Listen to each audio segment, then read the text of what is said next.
If you have a property that has tenants in it, you may be wondering what are your options when it comes to selling it. The good news is if you have a property with tenants, you can actually sell it anytime you wish. However, whoever buys a house will need to legally honor the current and existing lease. The type of lease you have is important. That means if they are on a long-term lease, the tenants have the right to live there until the end of their lease, so long as they are abiding by the terms of that lease. Now, if they are on a month-to-month lease, or there's no formal lease in place, what we like to call a verbal lease, then you or the new buyers, when they purchase the house, can give them a minimum of a 30-day notice of non-renewal at the start of the following month. You have a couple options when it comes to selling it. If you decide to list it with the realtor, you might be able to get a higher offer. However, you and the tenants will need to be flexible with any showings, inspections, appraisals, and etc. throughout the entire process. Sometimes that's not a concern, but others, you don't want to disrupt the tenant. And it may take a little more extra time than normal to find a buyer on the market that's looking to buy a house with someone already living in it. If you decide to sell to a real estate investor or a company like ours,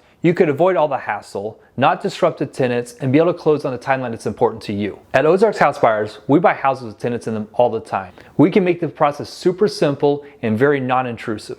In fact, sometimes it's important to sellers that the tenants do not know the house is even going for sale until we close on it. We are able to accommodate that as well. So if you have a tenant-occupied house and you're interested in selling it, give us a call to talk to someone live at 417-323-2611 to see if we're able to help you in your specific needs.